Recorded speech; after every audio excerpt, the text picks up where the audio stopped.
আপনারা জানেন যে আমাদের প্রতিপক্ষ রাজনৈতিক দল জামাতে ইসলামী তারা বহিরাগতদেরকে ঢাকায় প্রবেশ করিয়ে বিভিন্ন এলাকায় ভোটার করেছে।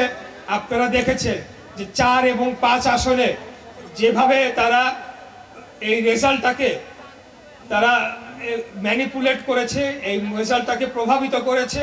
আমরা ইতিমধ্যেই খবর পেয়েছি যে 24-এর 5ই আগস্টের পরবর্তীকালে এই দলটি তারা বাইরে থেকে, ঢাকার বাইরে থেকে যারা এই অঞ্চলের ভোটার না, এই অঞ্চলের বাসিন্দা না, কোনো ঠিকানা নাই, তাদেরকে দলে দলে নিয়ে এসে ভোটার হিসেবে রেজিস্ট্রেশন করিয়েছে। যার ফলে আপনারা দেখেছেন যে 4 এবং 5 আসন, এই আসনে আমরা বিশ্বাস করি তারা ভোটারদের এটা কি একটা ম্যানিপুলেশনের মাধ্যমে তারা এই রেজাল্টটি আমাদের দলের বিপক্ষে নিয়ে গিয়েছে। আরও আমরা লক্ষ্য করেছি যে আমরা যদি বিগত দিনের যে সমস্ত ভোটের রেজাল্ট আমরা পর্যালোচনা করেছি, সর্বশেষ 1996 সালে জামাতে ইসলামী এককভাবে এই আসন থেকে ভোট পেয়েছিল মাত্র 3,500।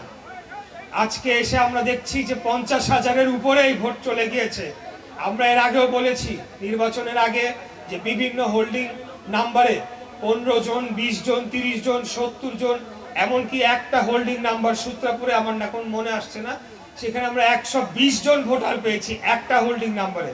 পরবর্তীতে আমরা সেই হোল্ডিং নাম্বার যখন খোঁজ দিতে যাই, ওই হোল্ডিং নাম্বারের যারা মালিক তারা জানেই না যে এরকম ভাবে বিভিন্ন ভোটার তাদের নামে রেজিস্ট্রেশন করানো হয়েছে। আজকে আপনারা শুনতে পারবেন যে ওই দল জামাতে ইসলামী তারা বলছে ইলেকশন ইঞ্জিনিয়ারিং এর মাধ্যমে নাকি রেজাল্ট তাদের বিপক্ষে নিয়ে যাওয়া হয়েছে। আমি আপনাদের বলতে চাই, ইলেকশন ইঞ্জিনিয়ারিং এর মাধ্যমে এই দলটি এত ভোট সংখ্যা বাড়িয়েছে এবং এতগুলা সংসদ সদস্য তারা সারা দেশ থেকে নিয়ে গিয়েছে এবং ঢাকা শহরে এই দক্ষিণে 2টি, উত্তরে 5টি, মোট 7টি আসন তারা আমাদের কাছ থেকে নিয়ে গিয়েছে।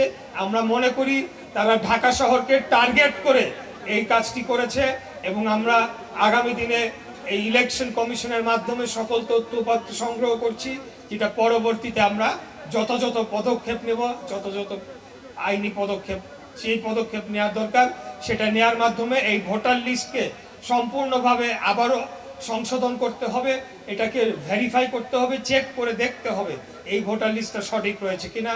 আমরা সেই জোরালো দাবি সরকারের মাধ্যমে আমরা ইলেকশন কমিশনে জানাবো ইনশাআল্লাহ। প্রিয় উপস্থিতিবৃন্দ, আজকে বক্তব্য দীর্ঘায়িত করব না। আমি আপনাদের